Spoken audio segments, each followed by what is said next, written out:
प्रिय दर्शकों, नमस्कार। एक बार फिर से उपस्थित हूँ आप सबके सामने।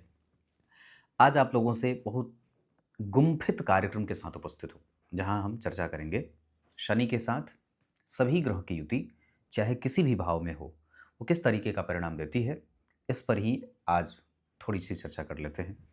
शनिदेव सूर्य के पुत्र हैं और ये बात आप लोग बहुत अच्छे से जानते हैं कि शनिदेव को लेकर के हमारे धर्मशास्त्र में, पुराणों में बहुत सारी व्याख्या आती है। शनिदेव का संबंध अ, नल राजा से, राजा हरिश्चंद्र से, बजरंगबली से, यहाँ तक कि पांडवों से, उसके बाद महाराज दशरथ से, सबके जीवन में रावण से, मेघनाद से, सबके साथ शनि के संबंध जुड़े हैं। है ना? मैंने अपने लाइव कार्यक्रम में ये बात बताई भी थी एक बार, अभी पिछले ही वाले लाइव में, कि रावण ये चाहते थे कि उनकी कुंडली में जितने भी ग्रह हैं, वो सारे उच्च के हो जाएँ। उन्होंने सभी ग्रहों को ये आदेश दिया कि तुम सब लोग अपनी-अपनी उच्च अवस्था को प्राप्त कर जाओ। मैं चाहता हूँ मेरा पुत्र मुझसे भी ज़्यादा पराक्रमी और प्रतापी हो। और ऐसी स्थिति सिर्फ भगवान की कुंडली में देखी देखी गई थी कि सारे ग्रह अपने उच्च की अवस्था को प्राप्त कर रहे थे।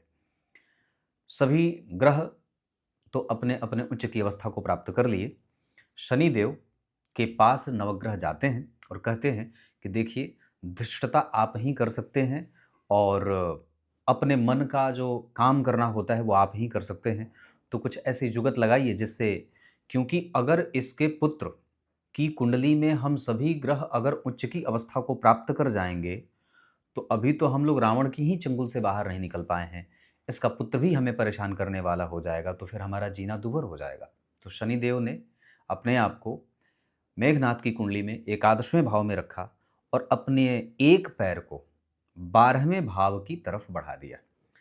रावण जब मेघनाद की कुंडली देखने बैठते हैं, तो सारे ग्रहों की स्थितियां उन्हें उच्च की मालूम पड़ती है। सारे ग्रह यथावत अच्छे बैठे थे, जो उनके कहने के अनुकूल था। लेकिन शनिदेव अपनी स्थिति, जब रावण चलित चक्र देखते हैं, मेघनाद की कुंडली का चलित चक्र देखते हैं, जैसे हम लोग भी चलित चक्र देखते हैं ना लोगों की कुंडली में, तो चलित चक्र में शनिदेव अपने 12वें भाव का फल दे रहे थे। और ऐसी स्थिति कि जब जन्म कुंडली के 12वें भाव में शनिदेव फल देते हैं, तो वो अकाल मृत्यु या ऐसे ही असामयिक दुर्घटना का योग बना देते हैं। जब ये बात रावण को पता चली कि ऐसी धृष्टता शनिदेव करते हैं या कर चुके हैं, उन्होंने उनकी दाहिनी टांग पकड़ के जोर से घुमाया। इस वजह से वो दाहिने पैर से लंगड़े हो गए। बहुत सारी बातें हैं शनिदेव के बारे में। आप गणेश जी की कथा आती है। आप अब इस कार्यक्रम में तो बताऊंगा तो बहुत बड़ा कार्यक्रम लंबा हो जाएगा, पर एक दिन उन पे ही कार्यक्रम बना दूंगा। फिलहाल मैं आप लोगों से चर्चा करता हूं, शनिदेव की युति किसी भी भाव में चंद्रमा के साथ अगर होगी, तो व्यक्ति अपने मन मर्जी का मालिक होगा। बहुत ध्यान से समझिएगा और एक एक लाइन की बात है, आप इसको अपने शब्दों में विस्तार रख लेंगे इसका, कि आप इसको कैसे विस्तृत कर सकते हैं। एक तरफ जहां वो अपने मन का करने वाला होगा, उसी मन के करने के कारण उसके निर्णय गलत होंगे। निर्णय गलत होंगे और वो बाद में पश्चाताप की अग्नि में जलेगा। या ये कह सकते हैं कि पहले आरंभ में वो कोई भी काम कर दे और बाद में अपने उस गलत निर्णय का पश्चाताप करे। ये आप अपने व्यापार में भी देख सकते हैं, अपने दाम्पत्य में भी देख सकते हैं। किसी भी क्षेत्र में ऐसा निर्णय उस व्यक्ति के जीवन में देखने को मिलेगा। लेकिन एक बड़ी अद्भुत बात है कि वो किसी का अहित नहीं करना चाहता है, किसी का भी वो नुकसान नहीं करना चाहता है।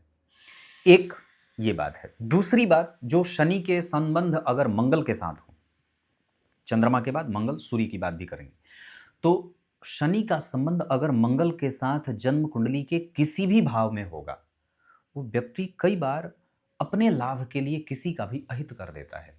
या शनि का संबंध जब कभी भी मंगल के साथ होता है, एक साथ दोनों युति में बैठे हों, संबंध का अर्थ बैठना, मैं ये कार्यक्रम युति की बना रहा हूं, कि शनि और मंगल अगर जन्म कुंडली के किसी भी भाव में एक साथ बैठेंगे, तो वो आपको कई बार दारिद्र, दुख भोगने वाला, चिंता में रहने वाला और कई बार अव्यवस्था कर देने वाला, या उसके कारण उस घर में, उस समाज में, उस कंपनी में ऐसी अव्यवस्था देखने को मिलती है। या ये भी कह सकते हैं कि शनि और मंगल जब कभी भी एक साथ चले जाते हैं किसी एक भाव में, तो वो उस भाव के फल को कमज़ोर करते हैं। जैसे अगर 10वें भाव में बैठेंगे, तो पिता पुत्र का संबंध कमजोर होगा, सामाजिकता प्रभावित होगी, या व्यक्ति समाज से सिर्फ लेना चाहेगा, देना नहीं चाहता है। शनि और सूर्य का संबंध, जन्म कुंडली के किसी भी भाव में अगर शनि और सूर्य एक साथ बैठेंगे तो मतांतर पिता और पुत्र का होता है। प्रकट प्रेम जो होता है वो प्रकट नहीं होता, उसका प्रकटीकरण दोनों ही नहीं कर पाते। पिता और पुत्र में प्रेम का प्रकट भाव तो है, लेकिन उसका प्रकटीकरण नहीं होता। दूसरा, कभी भी किसी भी अवस्था में अगर शनि और सूर्य एक साथ बैठते हैं तो उस व्यक्ति की समाज में किरकिरी भी होती है। किरकिरी का अर्थ आप इसको ऐसे समझ सकते हैं कि गलत कृत्य करते हुए कई बार समाज का कोई व्यक्ति आपको पकड़ ले और उसका दंश आपको जीवन भर उसकी दृष्टि में चुकाना पड़ता है। आप अपनी प्रतिष्ठा बनाने पे काम करते हैं, पर यह शनि और सूर्य की युति आपकी प्रतिष्ठा को धूमिल करने का काम करती है। आप समाज के लिए धनवान बड़े हो जाते हैं, पर जैसे ही आपके ऊपर आपके घर पे सीबीआई की रेड पड़ जाए या इनकम टैक्स वालों की कोई ऐसी जांच आ जाए तो फिर आप समाज के लिए प्रश्न चिन्ह भी बन जाते हैं। तो इस तरीके की जो बातें होती हैं वो शनि और सूर्य के कारण होती है। तो हमने बात की चंद्रमा, हमने बात की मंगल, हमने बात की सूर्य। अब बुध की बात करते हैं। शनि और बुध आपस में दोनों एक दूसरे के परम मित्र हैं और इनके संबंध बड़े ही अच्छे परिणाम देने वाले होते हैं। इसका अर्थ होगा भगवान कि जब कभी भी जन्म कुंडली के किसी भी भाव में अगर शनि और बुध की युति बनी है तो व्यक्ति डिप्लोमेसी करने वाला होता है, दूरदृष्टता उसकी जग जाहिर होती है, उसका कैलकुलेशन बहुत अच्छा होता है, समझने की कैपेसिटी बड़ी अच्छी होती है, वो कृतज्ञ भी होता है, अनुशासित भी होता है, न्यायप्रिय भी होता है और धनवान भी होता है। मतलब चूंकि ये दोनों ग्रह एक दूसरे के मित्र हैं, इस वजह से इसके व्यापक अच्छे परिणाम देखने को मिल जाते हैं। किसी भी भाव में इनका संबंध आपके लिए अच्छा परिणाम देने वाला होता है। देवगुरु बृहस्पति के साथ, अब चूंकि मैं इस पे थोड़ी सी आप लोगों को एक बात और बता दूं, अगर आप ग्रहों को डिवीजन में रखते हैं कि कौन सा ग्रह क्या रोल प्ले करता है, तो गुरु ही होते हैं, वो देवताओं के गुरु हैं। शनि भी अपने आप को देवगुरु बृहस्पति से कम नहीं मानते हैं और यही इनका जो प्रभाव है, जो गुण है, वो गुरु के सन्मुख ला करके इन्हें खड़ा कर देता है। आप विद्यालय में एक ऐसे शिक्षक की कल्पना कर सकते हैं जो सबके लिए एक जैसा नियम मानना चाहता है और बनाना चाहता है। देवगुरु बृहस्पति आपको गलती करते देखेंगे तो हो सकता है कि आपको क्षमा कर दें, एक ऐसा शिक्षक जो आपको आपकी गलती पे क्षमा कर सकता है। लेकिन शनिदेव कभी आपको माफ नहीं करते, वो क्षमा नहीं करते। वो सदैव आपसे ये चाहते हैं कि आप अनुशासन का पालन करें और नियमबद्ध होकर के रहें। यहाँ तक कि शनिदेव आपसे ये इच्छा रखते हैं कि आप जो काम कर रहे हैं, जो मेहनत कर रहे हैं, उसमें आप उसके परिणाम के बारे में भी अपने आप को चिंतित ना करें। जैसे ही आप परिणाम के बारे में सोचने लगते हैं, आपका प्रभाव और आपका प्रतिफल कमजोर होने लगता है। तो शनि का संबंध जब कभी गुरु से होता है तो ये व्यक्ति के दार्शनिकता को ऊंचाइयां देते हैं, न्यायप्रियता अच्छी होती है, पुराणों का अध्ययन, धर्मशास्त्र का अध्ययन और दुनिया को किस तरीके से हमसे लाभ हो सकता है, समाज को क्या रिसर्च करके दे दूं, क्या कुछ नया दे दूं, इस तरीके का भाव शनि और गुरु एक साथ देते हैं। क्लियर है? तो मैं बात कर रहा था शनि के साथ शुक्र। अब जरा ध्यान से समझिए, तो शुक्र जो है वो भोग और ऐश्वर्य के कारक हैं। शनिदेव धीरे धीरे स्वयं चलते हैं, लेकिन वो ऑब्जर्वेटिव माइंडसेट के साथ चलते हैं। वो दूर बैठ करके आपके प्रत्येक गतिविधि पर अपनी तीक्ष्ण दृष्टि डालते हैं। शायद इस वजह से ही कि जो ग्रह सारे रावण के कहे हिसाब से अपने आप को अपनी उच्च की राशि में प्राप्त करा लेते हैं, लेकिन शनिदेव ने ऐसा नहीं किया, क्योंकि जो शठता जो है वो शनिदेव ही करते हैं। वो अपने मन का ही करते हैं, वो किसी के मन के हिसाब से नहीं चलते। यहां तक कि उन्होंने अपने मन का, अब जरा सोचिए कि शनिदेव अपने मन के इतने हुए कि उन्होंने अपनी पत्नी की भी बात नहीं मानी, अपने पिताजी को भी कई बार दूषित कर दिया दृष्टि से, उनके सारथी को भी पंगु बना दिया, घोड़ों को भी अंधे कर दिया, है ना। तो वो अपने मन का ही करते हैं। तो शुक्र जो है वो भोग और ऐश्वर्य के कारक, अनुभवों के कारक हैं, और शनि मंद के कारक हैं। तो जब कभी भी इनका संबंध किसी भी भाव में होगा जन्म कुंडली में, तो ये कई बार व्यक्ति के कामोत्तेजक भावनाओं को निगेटिव भी अप्रोच करते हैं, निगेटिविटी भी देते हैं, काम की तीव्रता को बढ़ाने वाले हो जाते हैं, अगर शनि यहां वक्री होकर के बैठे हैं और शुक्र के साथ बैठे हैं, तो फिर आपको आयु, आपकी संपन्नता, आपकी व्यवहारिकता और आपके चारित्रिक प्रभावों को मजबूत करने वाले हो जाते हैं, वक्री होंगे तब।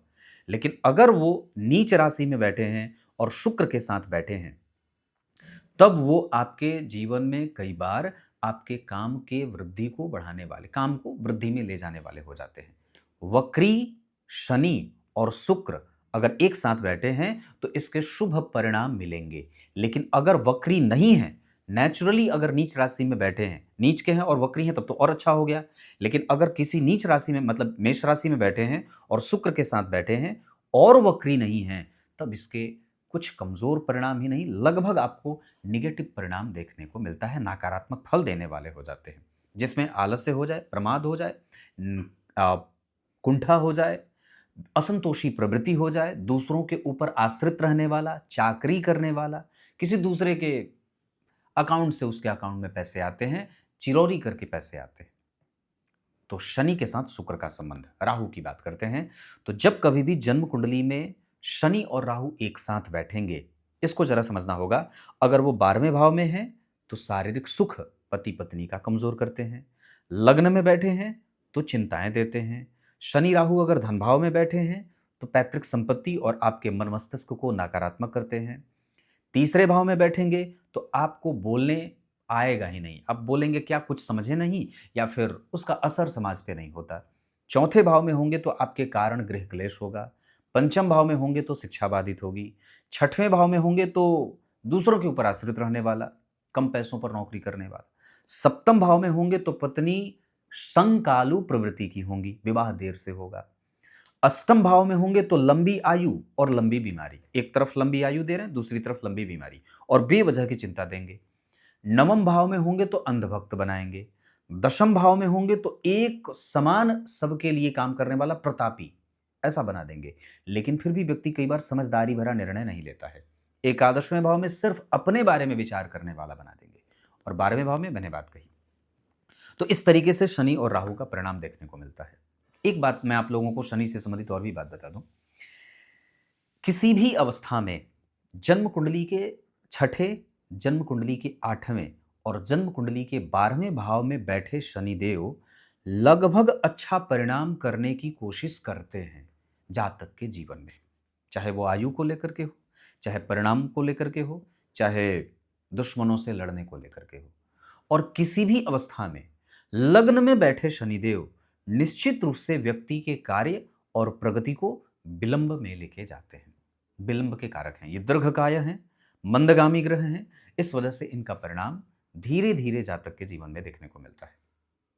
शनिदेव को ठीक करने का एक सबसे सामान्यतः, आप लाखों वीडियो ऐसे YouTube पे पड़े होंगे जो आपको शनिदेव को ठीक करने के लिए बताए गए होंगे, पर मुझे जहां तक लगता है कि शनिदेव को ठीक करने का एकमात्र उपाय, परिणाम की चिंता मत करिए, करते जाइए। परिणाम की चिंता करेंगे या आपका बट्टा काट लेंगे। मैंने इस पे बहुत पहले शुक्र को ठीक करने के लिए मैंने उपाय बताया था। आप ये रगड़िए तो इत्र रगड़िए तो दही नहाइए तो पता नहीं क्या क्या डिमडाम करते हैं, बताते हैं लोग। मैं कहता हूं शुक्र को ठीक करने के लिए अपने ब्रह्मचर्य व्रत का निर्धारण कर लीजिए, ब्रह्मचर्य व्रत का पालन करिए। सूर्य और चंद्रमा को ठीक करने के लिए नियमित दिनचर्या का पालन करिए। मंगल देव को ठीक करने के लिए ऑब्जर्वेटिव माइंडसेट अपने दिमाग में लेके आइए, दूसरों की गलती से समझने की कोशिश करिए।